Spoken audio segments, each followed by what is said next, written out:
क्या आपके भी पेट में दर्द रहता है और आप उसका कारण समझ नहीं पा रहे हैं? या कई बार ऐसे होता है कि आप कॉन्स्टिपेशन हो जाता है, कई बार डायरिया हो जाता है और कई बार मरोड़ों जैसा पेट में दर्द रहता है। हो सकता है आपको इरिटेबल बॉवल सिंड्रोम की परेशानी हो। मैं doctor Neha, senior doctor at Bharat homeopathy, आज आप सभी को इन्फॉर्मेशन दूंगी कि IBS यानी कि इरिटेबल बॉवल सिंड्रोम क्या होता है। एक ऐसी समस्या जो आज के समाज में बहुत कॉमन हो गई है और हम जेंडर वाइज बात करें तो अधिकतर 2 गुना महिलाओं को ये शिकायत ज़्यादा होती है as comparative to main.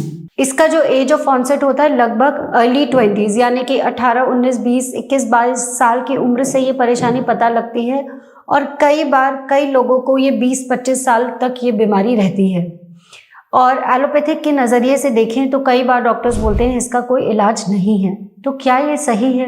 IBS एक फंक्शनल बॉवल डिजीज होती है, यानी कि एक ऐसी समस्या जहाँ पे आपकी आंतों ने जो काम करना है, बेसिकली आपकी आंतों का काम होता है पाचन क्रिया में मदद करना और अपने मोशंस को इस तरीके से बना के रखना। इस टाइप के मोशंस को हम बोलते हैं पेरिस्टाल्टिक मूवमेंट्स। तो आपकी आंतें इस तरीके की मूवमेंट करती रहती हैं लगातार, ताकि जो भी आपका स्टूल है जो आपकी कोलोन में है, आपकी आंतों में है, वो आगे आगे आता जाए और इवेंचुअली आपके एनस से बाहर शरीर से आ जाए। जब कभी भी ऐसे होता है कि आपके ब्रेन से जो सिग्नल्स आते हैं जो आपके बॉवल के मूवमेंट्स को बताते हैं कैसे चलने हैं, जब ये सिग्नल सही नहीं चलता है तब आपको IBS जैसी शिकायत हो जाती है। IBS में सबसे पहला और कॉमन सिम्टम जो हमें देखने को मिलता है वो होता है पेन का, यानी दर्द का। और दर्द का कैरेक्टर ऐसा होता है, कई बार थ्रोबिंग पेन होता है, कई बार मरोड़े जैसा दर्द होता है। पेशेंट को लगता है कि मुझे डायरिया आ रहा है, मोशंस आते हैं और पेशेंट को दिन में 3 से 4 बार बार वॉशरूम जाना पड़ता है। अब हम बात करते हैं किस तरीके के मोशंस होते हैं IBS के केसेस में। IBS के 3 टाइप के केसेस होते हैं, या तो कॉन्स्टिपेशन प्रीडोमिनेंट, या फिर डायरिया प्रीडोमिनेंट, या फिर mixed type. Constipation predominant IBS में क्या होता है कि अधिकतर ऐसे पेशेंट्स को कब्जियत की शिकायत रहती है, यानी आपकी आंतों ने जो काम करना है, जो पेरिस्टाल्टिक मूवमेंट्स है वो बहुत डिलेड होती हैं और बहुत कमज़ोर होती है, जिसकी वजह से आपके मोशंस अच्छे से बाहर नहीं आ पाते हैं। या फिर आपके अगर यही मोशन ज़्यादा होने लगे, आपकी आंतें से ज़्यादा काम करने लगे, बहुत जल्दी जल्दी ऐसे ऐसे हिलने लगे, तो जाहिर सी बात है आपको मोशन ज़्यादा आएंगे। और यही होता है IBS डायरिया प्रीडोमिनेंट केस में। अब हम बात करते हैं मिक्स टाइप के। मिक्स टाइप के वो केसेस होते हैं जिन्हें कुछ दिन तक डायरिया रहता है और फिर कुछ दिन कॉन्स्टिपेशन हो जाता है। ये ऑल्टरनेट करता रहता है, पिक्चर क्लियर नहीं होती है, लेकिन मोशंस प्रॉपर नहीं आते हैं।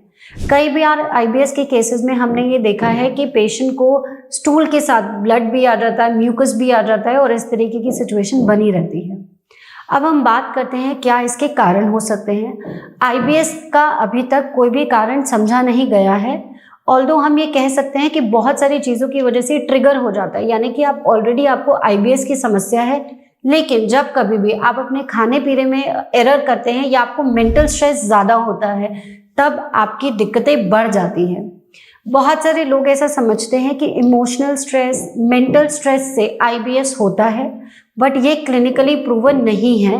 IBS किसी भी प्रकार के मेंटल स्ट्रेस से नहीं होता है, लेकिन इसमें कोई दो राय नहीं है कि जब भी आप अपनी लाइफ में किसी भी प्रकार का स्ट्रेस लेते हैं, इमोशनल स्ट्रेस, फिजिकल स्ट्रेस, तो आपकी IBS की कंप्लेंट्स बढ़ सकती हैं। इसके अलावा बहुत सारी खाने पीने की ऐसी चीज़ें हैं जो पेशेंट्स को एज ट्रिगर, यानी कि वो लेने से उसकी दिक्कतें बढ़ सकती हैं।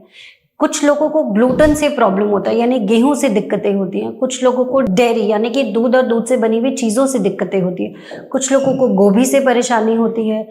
तो आपको अपने केस में ट्रिगर फैक्टर को पहचानना है। आपको ये देखना है कि क्या करने से मेरी परेशानियां बढ़ जाती है। क्या मैं स्ट्रेस लेता हूँ तब मेरी परेशानियां बढ़ जाती है?